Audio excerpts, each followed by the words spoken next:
Howdy, and welcome back to the Ineligibles podcast. My name is Will Stone at Will Stone CFB on Twitter. A very special guest joining me today, none other than Utah State Aggie alum and former Chicago Bears long snapper, Mr. Pat Scales. Pat, thanks for coming on.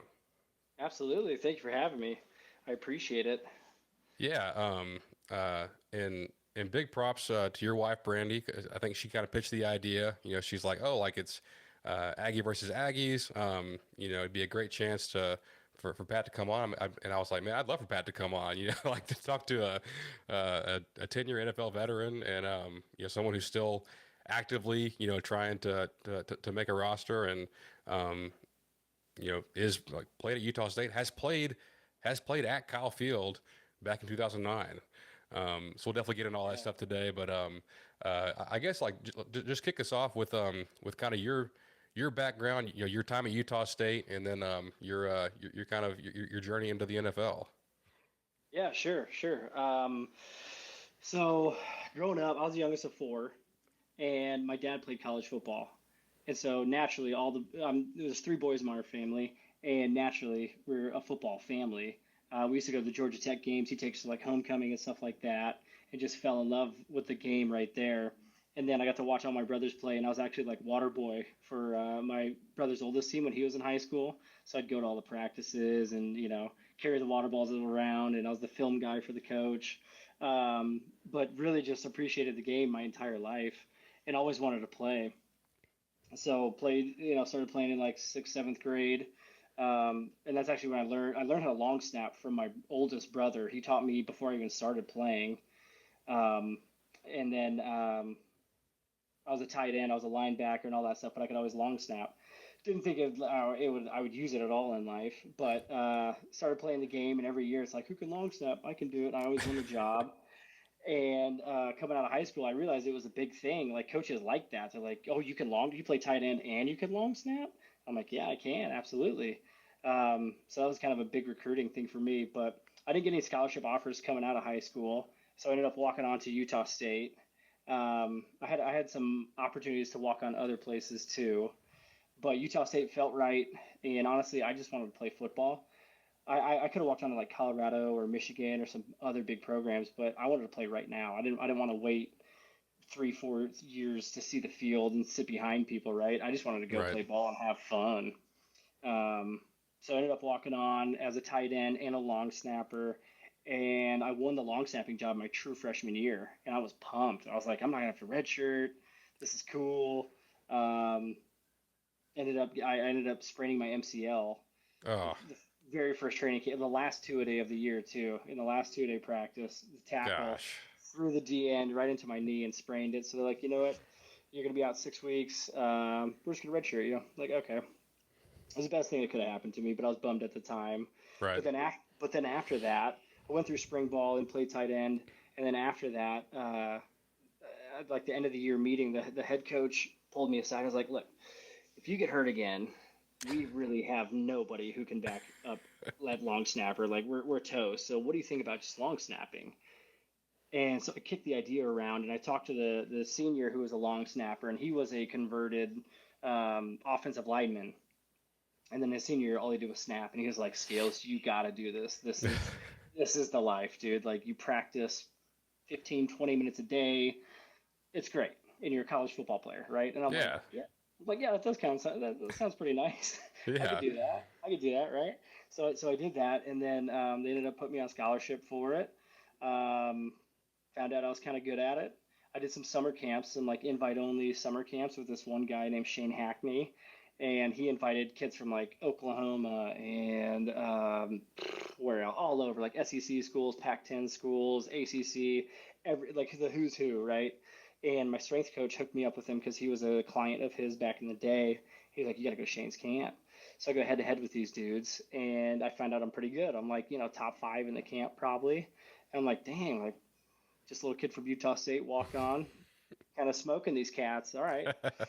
So I just continuously get better and work at it. And after college, I'm like, why wouldn't I try? Like, it'd be stupid not to. I think I'm pretty good. I'm better than the kid from Oklahoma and this school and that school. So I throw myself out there and I do the pro day at Utah State. I didn't get invited to the combine. I didn't get invited to like East West Shrine games. I was on the Mm, phone. I was shooting emails off trying to get invited to all of that. yeah. Couldn't even get a call back or anything like that. So I was like, all right, whatever. I'll do pro day and just see how it goes. Um, Ended up getting picked up by the Ravens. It was the year of the lockout. Actually, it was a really weird year. They had the It was 2011, so they had the combine, and after the combine, there was nothing because the players and the owners were not happy with each other. Right. So they couldn't talk, couldn't do anything. So you just did your workouts, and then like that was it. Until in July, I just got a random phone call. I was like, "Hey, this is Jerry Rosberg, the special teams coach of the Ravens. How would you like to be a Raven?" I'm like, "Hell yeah, brother, let's do this." That sounds awesome. So then the next morning, I was on a flight to Baltimore and went to training camp, super unprepared. Had no idea what I was doing because we missed all of like the spring training for it. So ended up failing conditioning tests, Ugh. struggling my way through training camp the first time. Um, but it was a huge learning curve for me. And then after that, I ended up getting cut and kind of saw the writing on the wall on that. Went home, found a job. I was selling cell phones in Verizon. There's one time I worked at Cabela's. I was just doing anything just to make money to chase this dream. It took me 3.5 years to make a team. Ended up making the Baltimore Ravens 3 years after they originally hired me. Um, and then they ended up cutting me too.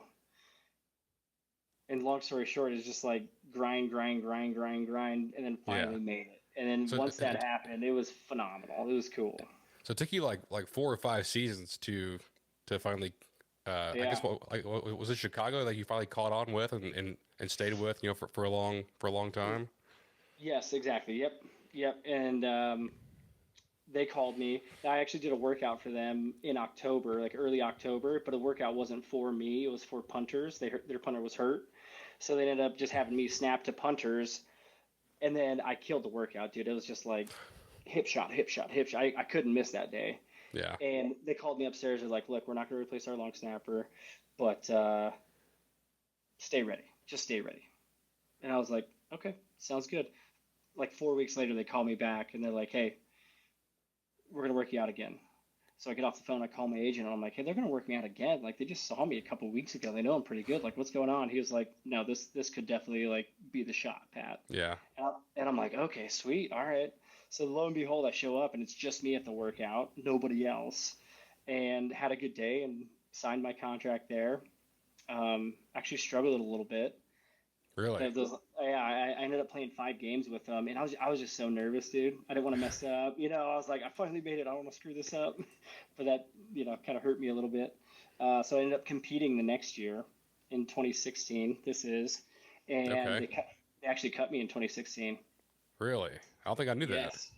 Yeah, yeah. So they ended up cutting me in 2016, but the dude they kept had some personal issues going on, so they sent me home. And then the next day they call me back and they're like, "Hey, we're actually going to get you back." And I was like, "Oh, okay." So they fired me for one day and then brought me back, and then I stuck on for 10 years. Wow.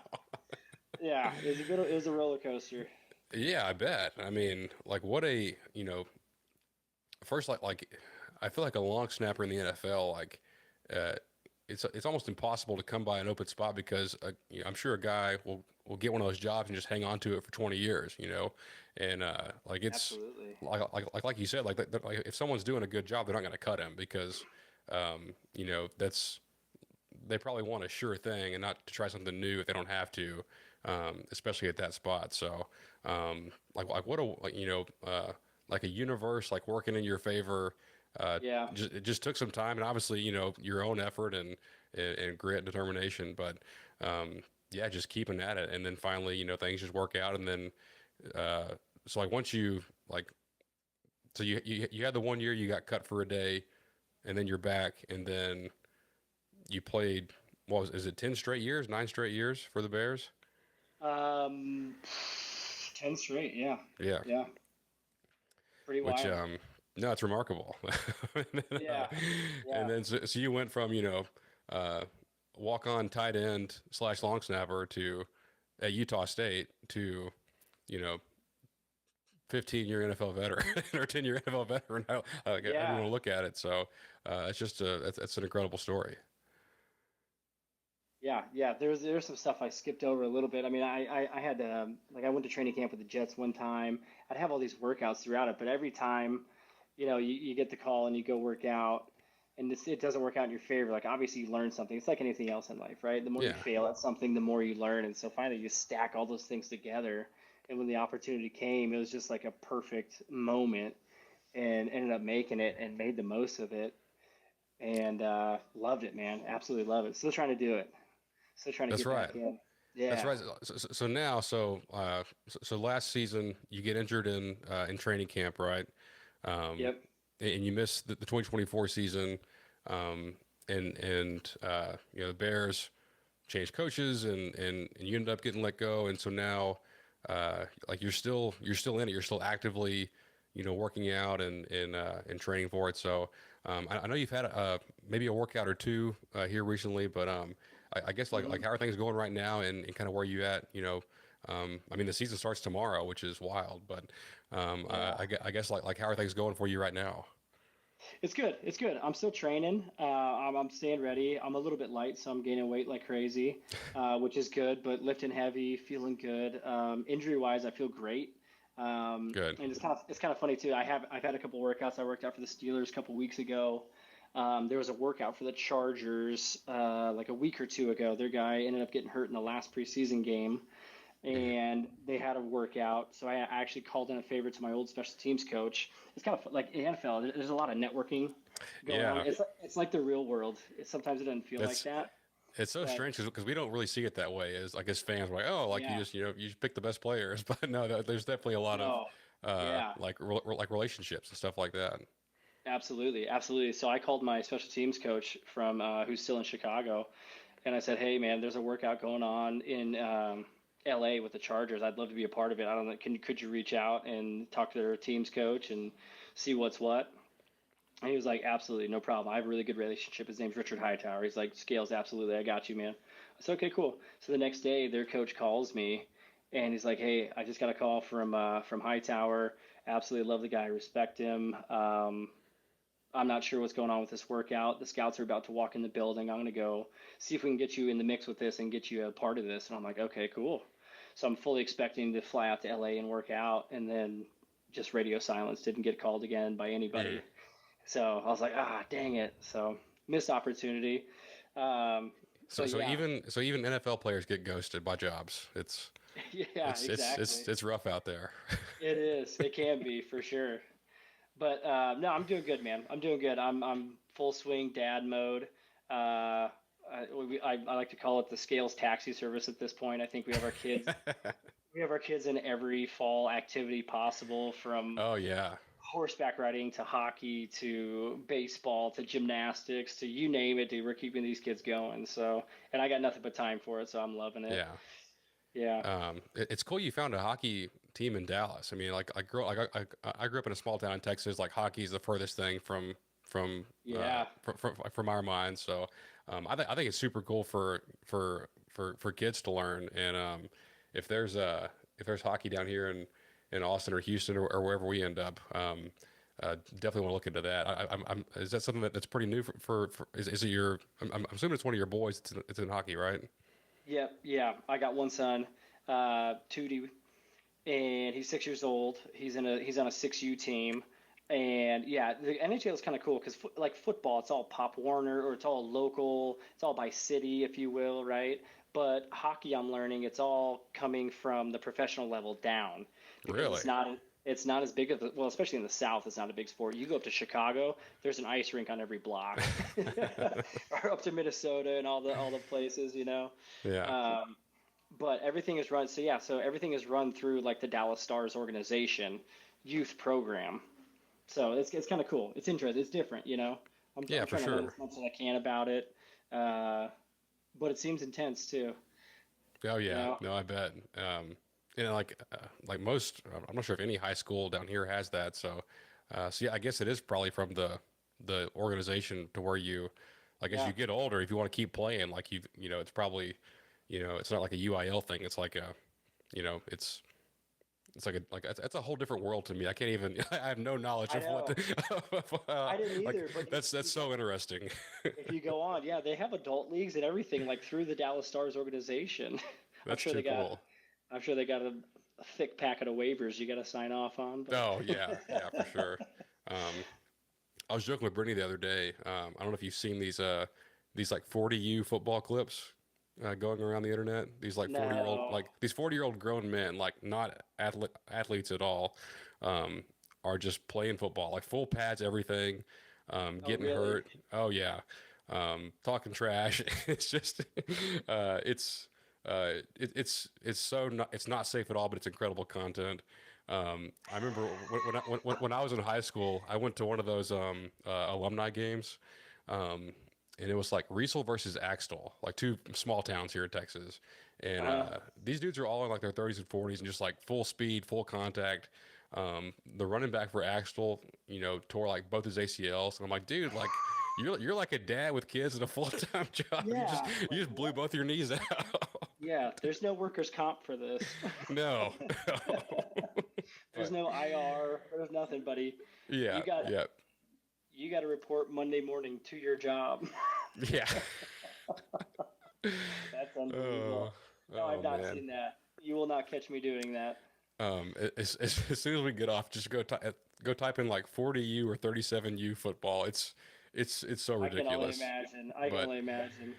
um, you know, I feel There's like probably no drug testing either. Like all these dudes are on T boosters and all oh sorts of yeah, stuff. they're doing TRT. Yeah, they're doing all of For it. sure, for sure. Um, yeah, I feel like in football, like coaching, like position coach reputations, like strength coach, you know, they get all the credit for being crazy and wild, and that kind of thing. Yeah, I feel like a sneaky second place is special teams coaches. Is that something that you've kind of seen? Like, yeah. is there like a special teams coach like persona that's like pretty typical, or some kind of calm and some just you know like more out there and more crazy? Nah, they're all different. The fun ones to play for are definitely a little crazy. Yeah, Uh, Shout out to Chris Tabor. He's in Buffalo right now. He was our coach in Chicago for 4 years. He was a lot of fun. He had a nickname for everybody on the team. He was kind of like a dad, like a funny dad figure, coaching football. Um, can you still hear me? My headphones kind of went out. oh yeah, I got you. Okay, cool. I got you too. My bad. Um, No, they all kind of differ a little bit, but they can do that. Well, they have similarities, right? The strength coach, they have a grasp on the entire football team, right? Well, same with the special teams coach. You're coaching everybody. You're coaching D line, everybody but quarterbacks, pretty much, right? You got O line for field goal, D line for field goal block, linebackers, receivers. They're all used in punt and kickoff and all that sort of thing, right? So Yeah, they have that uniqueness about it where they're actually coaching the entire team, but they can be wild, and it's fun when yeah, they are. He used to show funny clips, man. It'd be like pregame, and he'd be all jazzed up in the meeting, and he would tie it in with like different like mafia movies and stuff like that. And he'd be like, "We're gonna run down on field," and he'd be showing clips of like football, like we're gonna run down on field, and we're just gonna bust them wide open, boys. And then it would splice to like a mafia movie and a dude with a Tommy gun just being like, "Brrr." And we'd be like, "What?" and that's like the pregame speech or like to get Yes. fired up. Oh the man, night that's the night good. before it was like kind of get fired up, but also just like to get a good laugh at everybody and like calm nerves and all that stuff. The That's good first meeting stuff. of every year, he'd go through like, hey, these are the heavy hitters for the game. Here's what we're trying to accomplish.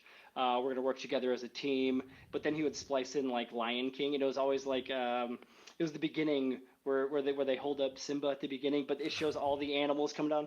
And then he would just crudely paste people's photos over like an elephant. He's like, and there's the D lineman right there. And then you got the linebackers coming in from the side. And we're all working together. And then we're lifted up. And it's like the Lombardi trophy or something. This is the end of the season and we're going to win. It was just like stupid, funny stuff. Yeah. Oh, that's good. You know, Yeah. I'm sure you'd agree with this. There are some coaches, and I like because we've had some of them here at A&M to where if football wasn't a thing, they'd be I don't know what job they would do because they're just so far out there. like Yes, yes, but they just happen to live in a time where a football coach, where a special teams coach is a thing, and they get to just be themselves and dude. do crazy stuff like that. I used to joke about it all the time. If there was an HR department in any football facility, dude, it would not go over well. Everyone's off their rocker a little bit. Oh man. So I teased this earlier. This Saturday, well, two things, I guess. You are going to the Aggie versus Aggie game on Saturday, and you're not going just as a spectator. You're not going to be, you know, just That's going right. in through the main entrance like the rest of us, but um, you are actually going to be running out with the team carrying the Utah State flag, correct? That's right. I get to be the flag carrier. I don't know if it's flag bearer or what, but they're letting me run on the field with the Utah State flag, which I found out this week too is the first time ever in school's history that as an opposing opponent at an away game, we'll have somebody running the flag out. So I'm like, Yeah, okay, cool. Yeah, heck yeah. You guys I love called the that. right guy for that. I'm pumped up for it. I text them too. I text them all. They're like, hey, do you want to do this by chance? And I was like, yeah, count me in for sure. And then like an hour later, I was like, you guys text the right guy. I'm getting pumped up on this now. You have to go find the video that your coach showed to you to get you fired up and show that to the team Yeah. before you guys come out there. Yeah, let's go, boys. We're gonna bust him open. It was wild. Yeah. Anyways. Um, whenever I heard that you were doing that, I was I was thinking because like I've been to several A&M games, and like our entrance, it's usually timed up with like like A&M and the opposing team kind of come out around the same time. Like they come from different tunnels, so Oh, is it like through you're the same tunnel or is it opposite ends of the stadium type thing? so it's actually the same end of the stadium. So we come out through the like this middle tunnel in the south end Okay. zone, and Okay. then the opposing team will come out of one of the corner tunnels that kind of Gotcha. leads it like that leads into their sideline. So, Yeah. um, but like you're gonna get a front row view to like our whole like entrance, and like you're gonna get to run out to like to Kanye West Power and like Yeah. get to see all of that. Is it awesome pregame? It's so great, man. I love a good pregame with like if you got some good music going and good light shows or like whatever, right? Oh I love a yeah. good pregame. You recommend it? It's a good one. I'm gonna get pumped up. Oh hell yeah. And not Nice. like there are other teams that have great intros. Like obviously Yeah. like Virginia Tech has Inner Sandman. Yeah. Yeah. Like there's plenty of good ones, but I'd put ours up there with the best of them. It's an early kick, Love so that. it may not be like Yeah. Yeah. you won't get the LED light show and all that stuff, Right. Right. um, but no, it's gonna be cool. I'm pumped. I bet you like Cool. I there's love gonna that. be I love that. there's gonna be videos of you, you know, like running out on the golf field. Yeah, Like dude. it's gonna be great content. Yeah. Absolutely. I'm fired But up. I'm very pumped up for this. oh, I bet. If A&M would let me do that, for our team, I'd pay serious money to be able to run out with the team. That's not bad. That's not a bad fundraising idea. Right? Yeah. Hey, we're trying to fund this NIL stuff over here, so we gotta Exactly. we need. Exactly. Um, Help us pay for our next quarterback. I'm not sure if you saw this. This is totally off topic because I wanted to get back to your first time coming to Kyle Field, but Yeah. Oklahoma just announced that you can pay money to as a fan, you can pay money to sit in for the post game press conference for coaches. Like fans are not allowed to go to the post game press conference because especially college fans because they're going to yell For obscenities sure. and stuff like that. Um, but now OU is like I think in recruiting they're not doing quite as well as they used to now that you can pay players. So they may need some cash, and maybe one way to get it That's is to sell tickets to the post game press conference. that's crazy. You're not allowed, do you know if you're allowed to ask questions and stuff, or you're just like a spectator? I don't think you can. I need to go back because like they played last week. And I need to go back and see if anyone actually did it and like see You're what the gonna find what out. the Yeah, result someone's was. gonna yell some stupid stuff. Yeah, Oh yeah, absolutely. yeah. Like even the people like it wasn't even that much. It was like maybe I mean it's a lot of money, but it's not like thousands of dollars. I think it was like $700 or something like that. So there's plenty of, of rich That's a boosters that lot. would pay that, Damn. and be like, yeah, like I got to give this coach a piece of my mind, get in Yeah. For $700, you're going to hear what I got to say. there. Yeah. Oh Run, man. run the ball. That's funny. I can only imagine, dude. Somebody's gonna pop off on it. That's too much risk. Oh, I hope it's after, like Red River or something like that, or like a game they lose and Yeah, like, yeah. in embarrassing fashion and just uh, like I'm sure you have to sign something saying, hey, like, you can't ask, but like they can't physically stop. Like, what are they gonna do? Like ban you? Okay, cool. I still got to get in here and ask my question, and Yeah, yell yeah. at the coach. So that's Fine you. wild. Yeah, yeah, fine. Take more of your money. Um, That's interesting. so we talked. Oh, Well, actually, on our first call, we were trying to set this thing up. You mentioned that you played against A&M in the past, back in 2009, that's which right. I vaguely remember. Like I was still in high school at the time, but I thought I remembered that game. Um, you guys gave us a run for our money, and turns out you were not the only NFL player on that team. As A&M, let's see, we got down. It was back and forth. Like you guys made it was 38-23. You guys scored two touchdowns late to cut it to 38-30. But Yeah. aside from yourself, you guys had Robert Turbin and Bobby Wagner. Like, Yep. dude, like that's tough. Yeah. We actually had some talent on that team. We had obviously Bobby Wagner is phenomenal, right? He's Oh going yeah, on 12 or whatever of his All Pro career. Turb was a great running back, set school records for us, had a great 6-8 year run in the NFL. We had a guy on the outside, Chris Randall. Chris never made it in the NFL, but he went to the CFL and ended up being the highest paid guy in the CFL for a long time at defensive back. really. He probably played 8 years up there or so. Who else do we have? We had Nevin Lawson at cornerback also. Nevin played probably 4 years, got drafted by the Lions there. We had some cats, dude. We did. We were a little dangerous little team. Our quarterback, DeAndre Burrell, he broke a bunch of school records, but he actually played. Where did he go? He went to Green Bay on practice squad for like 2 years as a receiver. Actually, he was fast, dude. We ran speed op. We ran speed option with him. He was fast. And you guys We were had good. Michael Smith at running back as well. Mike Smith would squat a house, dude. Really? For some reason they paired me on the same weight rack with that guy one semester. I got a better workout unracking all of his weights just to get to my level than I did doing my own work. He was so strong. He was crazy strong. Yeah, Mike was an animal. He got drafted by Tampa Bay. We had Yeah. talent, dude. We did. We really did. Yeah, I think I remember Michael being like a squattier type back, like just like Yeah, big like big lower body. Like yeah, it's not shocking to hear that not he was a big squatter. yeah, not so much wiggle to him, just straight downhill. Wanted to thump you. Just Yeah, just yeah, just a bowling ball. dude, run through you. Dude, I mean, dude, I'm not kidding. The dude squatted probably 500-600 pounds and benched 400-500 pounds. He was insane. Turbin too. Turbin was a strong dude. Yeah. Don't No, overlook the Aggies, man. I know HLC it.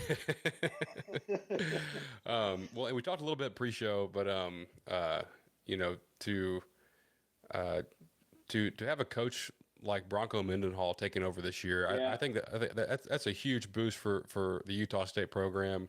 I know it's year one. They have like 70 new players, which is how things go in today's day and age. But I know that you're pretty high on Bronco. Like obviously he's got ties to that area, yeah. long time BYU coach and things like that. But Hmm. I guess like some of the things that you've seen from Coach Mendenhall and just your opinion on him. Yeah, yeah. Like you said, he was at BYU forever. He was at BYU when I was playing there, and they beat the crap out of us every year. They also play with 25-year-olds, and I don't agree with that. But I'm just kidding. Off topic. Off topic. No, I mean, he built BYU program. Then he went to Virginia. He built that program. Was successful there for a bit. And then Utah State, they normally get somebody on the up and up who's just looking for a stepping stone to get them to the bigger, programs. But to get somebody like Bronco in there is great because he's been at the big places. He knows how things are run. He knows how to handle teams. I was lucky enough. I got to go in there to Utah State in July and kind of talk to their players a little bit and share my story and kind of motivate them a little bit. But I actually got to spend some time in the weight room with the strength and conditioning coach, which they're kind of like the salespeople for recruiting. And like we talked about earlier, they just have a touch on everybody in the program. So they have to know a lot about what's going on. They probably have the most impact on college football players, I would say, just because we spend so much time with them. So I Yeah. got to talk with them a bit, and they were breaking down Broncos' philosophy on the whole NIL thing and how it's split up. Because I mean, Utah State, we're not SEC. We don't have the money in the deep pockets like the bigger programs. So if these kids want to earn NIL money, they got to earn it by classroom, by weightlifting, by proving themselves, in the weight room and on football fields and stuff like that. And it just seemed like a cool way to go about it. It was interesting. It was kind of like drinking through a fire hose. So I'm not, super sharp on everything they're doing, Yeah. but it seemed pretty cool to me. Well, and Bronco, like, like he built up BYU and had a great run there. And then he goes to Virginia, like one of the toughest jobs Yeah. in the Power Five. I mean, private school, strong, high academic standards, Mm-hmm. not the biggest budget. So like, you're not going to land a bunch of 4 and 5 Right. stars at Virginia, but like he Nope. got them to a pretty successful spot. And Yeah. I think, he's probably one of the top guys in terms of, you know, building a culture around the program. I don't know why he left Virginia when he did. I think from looking at his bio, he's taken the last like 2 or 3 years off. Well, I guess he was in New Mexico last year, and they had a pretty nice year. But now kind of being back in the state of Utah and being at Utah State, um, I mean, it's not crazy to think in with the way things are today, if they can get rolling there with Bronco, you know, if you win the Mountain West, like you could be in line for a playoff spot. How That's wild is that? wild. That is wild. That's crazy. Like We could. if you go find some like like find the next like great quarterback out of Utah who's just like maybe he's not the best passer but just like electric, Yeah. and just you pair that with like some culture and some luck, like that's Dude, yes. it's A good system, a good offensive system, good system yeah. quarterback. You know what I mean? You don't have to have the most arm talent, but just know where to deliver the ball and when to throw Yeah, it, right? it's not Yeah. impossible. I mean, No. it's in the realm of possibility. Which I So like. I like yeah, that. I mean, Playoff spot. That'd be crazy. That'd be crazy. like How many teams they take? They take 16 teams now? so they do 12 Twelve.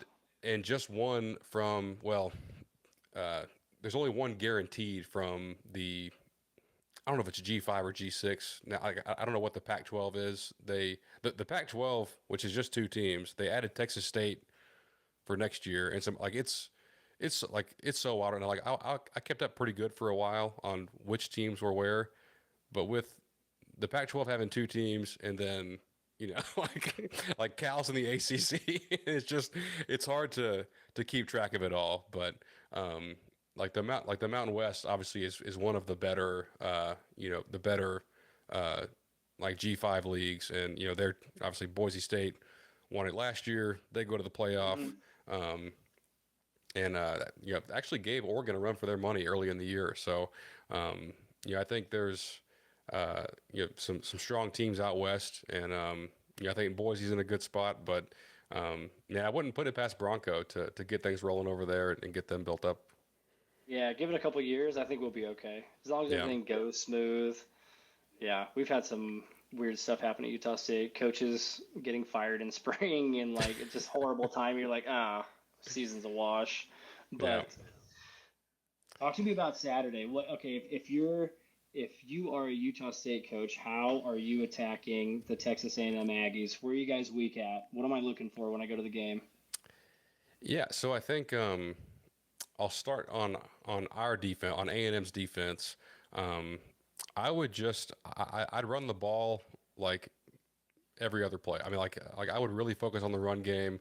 Um, it's it's not necessarily a weakness. It's just that it this in the first game we missed some gaps, and I think I said this on my show earlier tonight, but just like they were out there kind of just like trying stuff out, experimenting with different packages and personnel, and Hmm. some guys got mixed up and left gaping holes in our defense. And once they stopped doing that, we kind of shut down UTSA, and they weren't able to get much. So, Yeah. but I think the quarterback at Utah State's pretty mobile. The running back had a big week last weekend, so Yeah. I would lean into that. And then on the flip side, uh, I think UTSA probably had a good plan on how to defend A&M's offense. We were a great running team last year. The passing game was more of an unknown, and they really just stacked the box and said, if you're going to beat us, it's got to be passing because we're gonna try not to let you run. We did figure it out, and we ended up scoring uh, like 35 on offense. We got 7 from a punt return, but the passing game looked a lot sharper last week than it looked at any point last year. So, but I mean, can we do it again? If I'm trying to pull the upset, I would still probably sell out to stop the run. Yeah, I haven't looked with so many new faces. I haven't looked into the personnel for Utah State, but Yeah. I would I definitely try to play it with numbers and try to shut it down. And our Yeah. quarterback's pretty mobile. He can definitely move around a bit and get the ball out. So it's gonna be tough. I mean, not to sit here and say No doubt. No doubt. like I think the spread's like 30.5. I'm not gonna guarantee that we cover that, but Dude, I went to we played Bama last year, and we went to that game. oh really? That was tough. Yeah, I think we Yeah. crossed the 50 one time. It's and like I think we said this last week because people when you don't play a conference team or like you play a team like Utah State or UTSA, our fans just expect that we're just going to dominate from start to finish. And like Yeah. I'm like these guys aren't like crappy football players. Like they got scholarships to a D1 school, and Yeah. like their coaches coach too, and you Right. still have to go out and do it. Like whenever we play, if we play a team like back in the day it was Sam Houston. Now they've moved up to FBS, but if we play a Prairie View, like this year we play Samford, like those FCS games are the ones you could expect to win like 63-0. But Yeah. Yeah. Yeah. Utah State, It's a different caliber. Yeah. yeah, it is, and like I haven't looked, but I'm willing to bet there's plenty of Power Five transfers that have ended up at Utah State, and probably former 4-star recruits, that come from Oregon or Utah or wherever else and Yeah. ended up there. So, Yep. so yeah, I mean that's how it was There's last weekend for us. Like both the starting linebackers for UTSA were both like former 5-star recruits at. One of them was actually here, and one was at Bama, and they just didn't pan out for whatever reason. They go there, they actually got some pretty good hits on us, to be honest. Yeah. So yeah, like you don't know what you're gonna get with with all the transfers and stuff, but no, it's actually it's a pretty big game for us. We play Notre Dame the next weekend on the road, so I know they're trying to get things crisp and buttoned up. First game, it got sloppy at certain times, so they're going to try to put their best foot forward this weekend. But with Mendenhall, with him, getting things right, he's not going to come out here and lay down and that kind of thing. So Right. it's going to be a battle for sure. Yeah. Yeah. It'd be interesting. Yeah, but I know it's late. I don't want to keep you too long, but this was super fun, man. It's Yeah. nice to it's good to talk ball. But it's also good to just talk. We talked about 6-year-old hockey teams and like Yeah. Yeah. and 40 year olds playing football. So, Yeah. South Carolina football. yeah. Love it. So yeah. So That was a good time. we'll definitely have to get you back on, in the off season or keep up with you, in your journey to make it back to the NFL and get back on a team. So, but definitely appreciate you coming on. I really enjoyed this. Yeah. Thank you for having me, man. I enjoyed it also. It was a good time. Appreciate you. Can't wait to see you run out this weekend. I will try to get that footage immediately. I'll be looking at all at all the Instagram media accounts, refreshing until I can find it. I'm about to go YouTube flag running videos to see good examples and bad examples and figure out what I'm gonna do. and 40U football. There you there you go. There you go. Well, thanks so much, Pat, for coming on, and good luck the rest of the way this season. Thank you. Appreciate you. All right.